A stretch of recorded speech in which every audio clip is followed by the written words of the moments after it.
Brilliant. Okay, that's all recording, so you just start whenever you want. We can always edit it. Okay? We can't mess up this time, okay? Okay. They all look exhausted and frightened, with slightly blown around hair. It's all quite dull inside the windmill, with just traces of light coming in through the window. They look up towards the stairs, look at each other, nod and start to climb. The camera cuts to the top of the floor of the windmill, with a medium elevated shot, seeing Isaac being the last one to climb the stairs.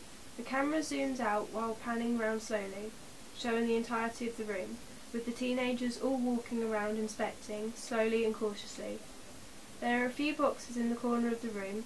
Dina and Benjamin walk towards the window as the camera focuses on them. There is general dialogue amongst them all, including what they think of their plan to run away. Their voices are shaky.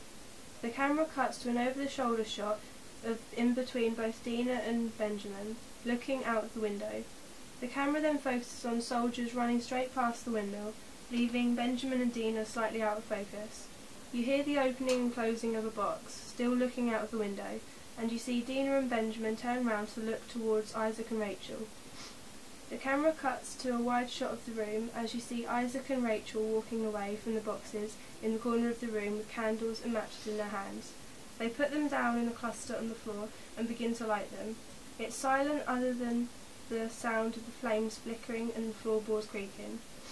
There are close-ups of their faces as each one speaks, with the dull room around them. The light of the flames is glowing across their faces.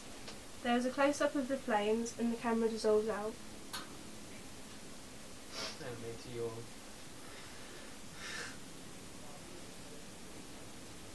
It's gone now. Okay. You want? Pretend you are. Oh, it didn't work. It always works.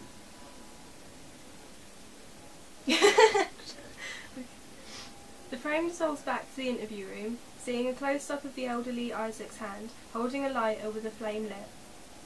Oh my god! Better late than never. The frame dissolves back to the interview room, seeing a close-up of the elderly Isaac's hand, holding a lighter with a flame lit. You hear the adults talking again, sounding remorseful, but with a slight sense of happiness in their voices as they remember the times they had spent together. The camera zooms out slightly as they talk. The frame dissolves out, merging with the picture of the candles lit in the windmill.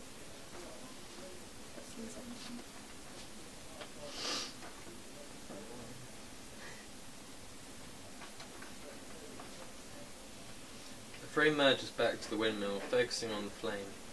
You still hear the adults talking, acting as a voiceover. The camera zooms out and elevates slowly, so you are looking down towards the teenagers. They get up and walk, pace, sit down, and are talking to each other.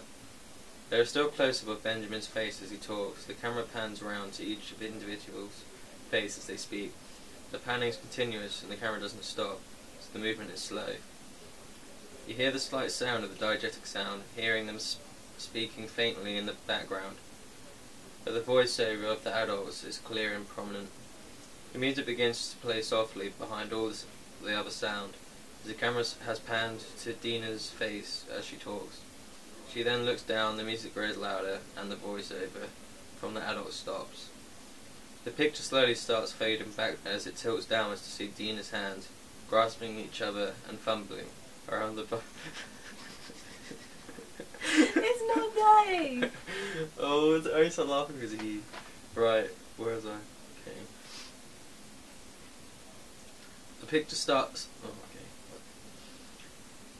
The picture slowly starts fading to black as it tilts downwards to see Dina's hands grasping each other and fumbling around behind the candles.